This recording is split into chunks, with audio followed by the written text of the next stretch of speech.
Early Muslims heavily engaged with translating and expanding on Greek philosophy due to a belief that it came through divine inspiration. And that happened due to probably the most convoluted association in history that linked four religious figures across five or six religions. Hi, I talk about Islamic and civilizational history and Middle Eastern history from academic sources, which naturally translates into religious debates in the comments. So comment your favorite controversial religious debate topic, and let's dive into some history. So for context, the Abbasid Empire, which was in the early centuries of Islam, sponsored a massive translation movement between the 8th and 11th century, essentially to translate the corpus of available Greek philosophy and sciences, not only just translate, but to also contribute and commentate and expand on and teach. Now, this translation movement would lead to what some call the Islamic Golden Age, although the term is discouraged in academia now due to the framing and its origin. But it was also instrumental in preserving a lot of the Greek knowledge we have today, and it would be hard, for example, to imagine the Renaissance in Europe without that philosophy being reintroduced again.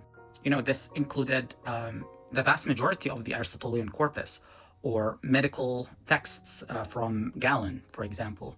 Also, scientific and mathematical knowledge by the likes of Archimedes or Euclid.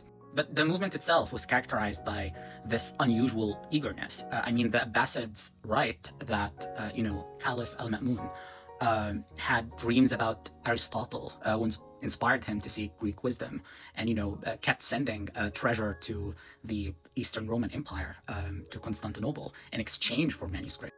And while we should be very suspicious of what any empire writes about itself, I don't think anyone in history has ever had a dream about Aristotle. But our first hint of one of the key drivers of this movement as religious comes from the subtext of this depiction. Caliphs were often depicted carrying out religious missions for legitimacy. But to clarify, this was not the only key driver. We'll expand on it. There are many other factors that led to the translation movement, including the Abbasid elites wanting to adopt a Persian Sasanian imperial framework. And the Sasanian elites themselves were already inspired by Greek thought. Sciences and medicine being directly useful, but also the philosophy being useful for the dominant Islamic school at the time, like the Mu'tazila or the Kalam, that use reasoning and philosophy. But they also believed Greek philosophy to have reminiscence of divine inspiration. And to explain that, we need to take a detour. The Haranians were a small religious community north of Mesopotamia. Now, we don't know much about what they actually believe, but we have some information about tracing their religion back to the Greek god Hermes and sort of seeing themselves as custodians of Hermetic thought. The story goes that the leader of the community was questioned about the religion by Al-Ma'mun, by Caliph Al-Ma'mun, we just talked about. After answering his questions, Al-Ma'mun determined that the Haranians worship the god with other gods. Now, the attitude of different Islamic empires and dynasties varied greatly in terms of tolerance toward polytheistic communities. The Abbasids themselves tolerated some polytheistic communities. But shirk, which was worshipping the god alongside other gods, was never tolerated under Islam. In fact, it was very rare that you'd encounter something like that outside of Arabia. A religious reading of this sees, shirk as an insult to the worship of God. But some historians, not all, see this as further proof to the idea that Islam was a political movement that seeked to unify Arabia sort of under a single religion. Mecca was home to around 300 idols. Arabia was made up of tribes who all worshipped different gods, and through these differences, it was impossible for them to unify and instead spend centuries going to war with each other. So Al-Ma'mun tells him that he's going on a campaign, and when he's back, his community better convert to one of the recognized religions in the region, such as Islam, Christianity, Judaism, or Zoroastrianism.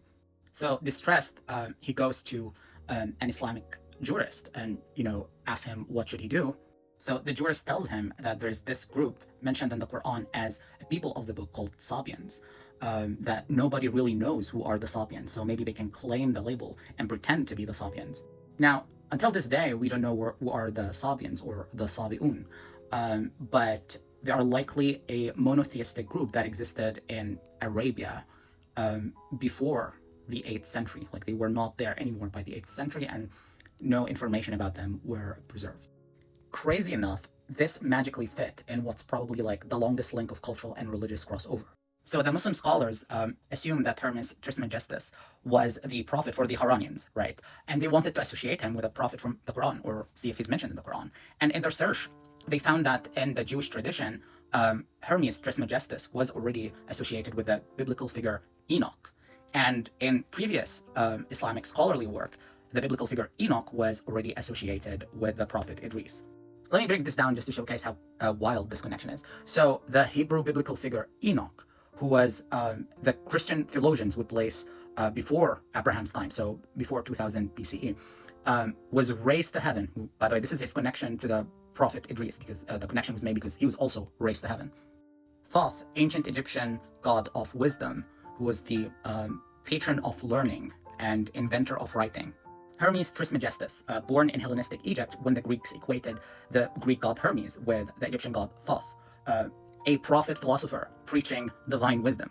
So now there is theological backing to the prophet Idris ascending to heaven, then coming down to preach Greek philosophy. Therefore, there is a reminiscence of divine wisdom in Greek philosophy that needs to be discovered.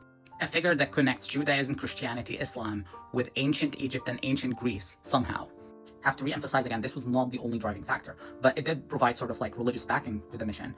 It's, on a side note, it's also one of the understated reasons on why reasoning schools of Islam like Mu'tazila, who use like Aristotelian reasoning, was very dominant until the 10th century.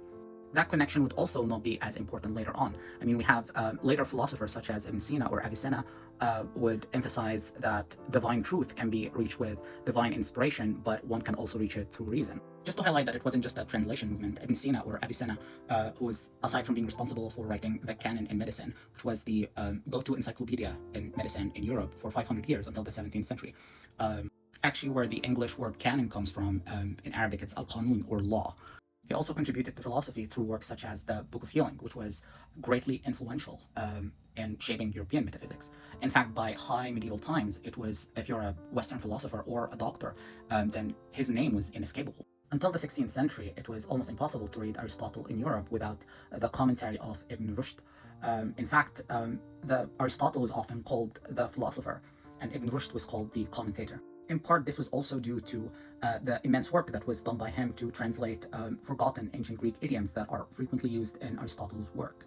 Just so we understand their status in Europe at the time, both are mentioned in Dante's Inferno alongside philosophers such as Seneca and Euclid. One last example, Ibn Rushd was considered the forgotten father of sociology. He was hugely influential in the Islamic world, but didn't reach Europe until the 19th century. But historians like Arnold Toynbee describe him as the greatest philosopher of history ever produced by any culture or race. Ernest Renan called him the first rationalist historian, and for some reason my copy of Al-Muqaddimah has a recommendation from Mark Zuckerberg saying everyone should read it.